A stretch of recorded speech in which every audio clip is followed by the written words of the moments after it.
بسم اللہ الرحمن الرحیم۔ السلام علیکم ناظرین کرام، ایک نئی ویڈیو ایک نئے واقعہ کے ساتھ پیش خدمت ہے۔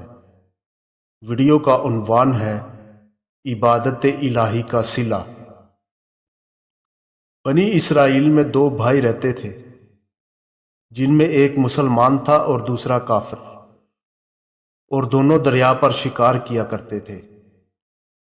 کافر بت کو سجدہ کرتا تھا، مگر جب مچھلیوں کے لیے جال دریا میں ڈالتا تو اس قدر مچھلیاں اس میں آ جاتی تھیں کہ اس کو کھینچنا مشکل ہو جاتا، مگر مسلمان کے جال میں صرف ایک ہی مچھلی آتی تھی، اور اسی پر صبر کے ساتھ خدا کا شکر ادا کرتا تھا۔ اتفاقاً ایک روز اس مسلمان کی بیوی اپنے مکان کی چھت پر گئی تو اس کی نظر کافر کی بیوی پر پڑی، جو زیور اور بہترین لباس سے آراستہ تھی۔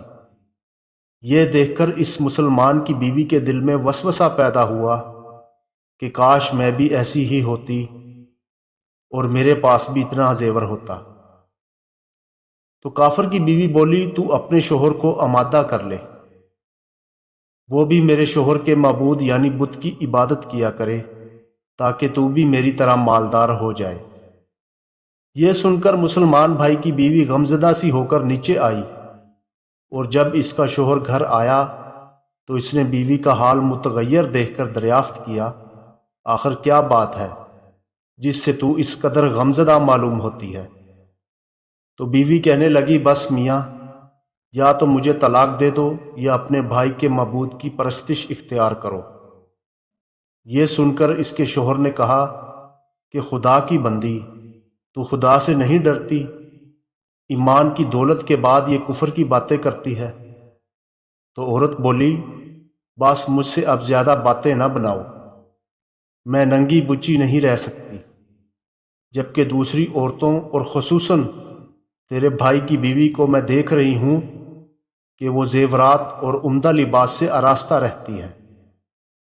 جب اس مرد مومن نے دیکھا کہ عورت تریاحٹ پر اتر آئی ہے اور اس کا اصرار حد سے بڑھ چکا ہے، تو اس نے عورت کو تسلی دی اور کہا، اچھا، گھبرانے کی ضرورت نہیں ہے، میں کل سے کاریگروں اور مزدوروں میں جا کر محنت کر کے تجھے روزانہ 2 درہم دیتا رہوں گا، تو اس سے اپنی حالت درست کر لینا۔ یہ سن کر عورت کو کچھ تسکین حاصل ہوئی، اور سویرے ہی وہ مرد مومن مزدوری کی تلاش میں نکلا، لیکن کسی نے اس کی بات نہ پوچھی۔ یہ دیکھ کر وہ دریا کے کنارے پہنچا اور شام تک اللہ کی عبادت میں مصروف رہ کر رات کو جب گھر آیا تو بیوی نے دریافت کیا، آج تم کہاں تھے؟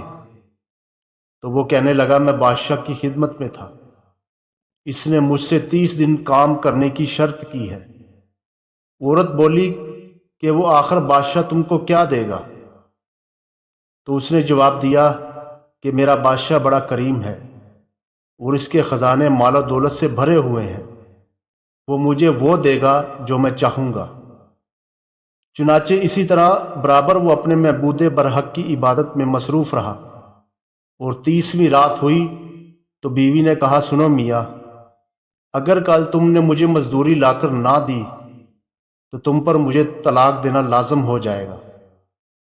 یہ سن کر اس کو کسی قدر پریشانی لاحق ہوئی، اور 30ویں صبح کو اس نے ایک یہودی سے کہا، کیا تم مجھے مزدوری پر لگا لو گے؟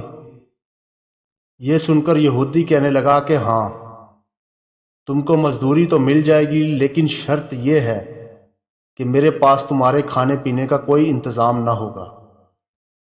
چنانچہ وہ مرد مومن روزہ کی نیت کر کے یہودی کے ساتھ ہو لیا، اور اللہ تعالیٰ کے حکم سے حضرت جبرائیل علیہ السلام 29 اشرفیاں اور ایک نورانی طباق میں لے کر اس کی بیوی کے پاس پہنچے اور کہنے لگے، میں بادشاہ کا قاصد ہوں، اسی نے یہ اشرفیاں لے کر مجھ کو تیرے پاس بھیجا ہے، اور فرمایا ہے کہ تیرا شوہر ہمارے کام میں تھا، ہم نے اس کو نہ چھوڑا یہاں تک کہ اسی نے ہم کو چھوڑ دیا اور یہودی کے پاس چلا گیا۔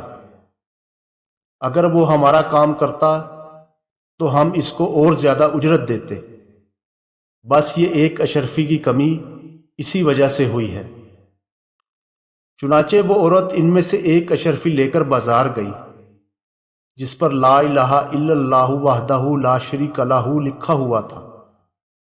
صراف نے 1000 درم اس کی قیمت عورت کے حوالے کر دی، اور جب شام کو وہ مرد مومن گھر واپس آیا تو عورت نے اس سے دریافت کیا، آج تم کہاں تھے؟ اس نے جواب دیا کہ آج میں ایک یہودی کے کام پر گیا ہوا تھا۔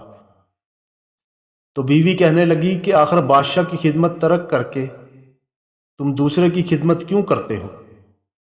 پھر اس کو اشرفیوں کا واقعہ سنایا، جس کو سن کر وہ مرد مومن روتے روتے بے ہوش ہو گیا، اور جب اس کو ہوش ہوا تو بیوی سے کہنے لگا، افسوس کہ میں نے بادشاہ دو جہاں کی خدمت کا حق اپنے اوپر لازم نہ کیا۔ اس کے بعد اس شخص نے عورت کو چھوڑ دیا اور پہاڑوں پر چلا گیا، جہاں خدا کی عبادت ہی میں مصروف رہ کر اس کا انتقال ہو گیا۔ اللہ تعالیٰ اس پر اپنا رحم فرمائے، آمین۔ اس واقعہ سے ہمیں یہ سبق حاصل ہوا کہ سچ ہے کہ اللہ کے خزانوں میں کوئی کمی نہیں ہے، وہ بندے کو اس کی عبادت کا صلہ ضرور دیتا ہے، اگرچہ بعض دفعہ کسی حکمت کی بنا پر اس کے یہاں دیر ہو جاتی ہے، لیکن بہرحال اندھیر پھر بھی نہیں، وہ اپنے بندوں کو دیتا ضرور ہے۔ اللہ تعالی ہم سب کو صبر و شکر کے ساتھ رہ کر زندگی گزارنے کی توفیق عطا فرمائے، آمین یا رب العالمین۔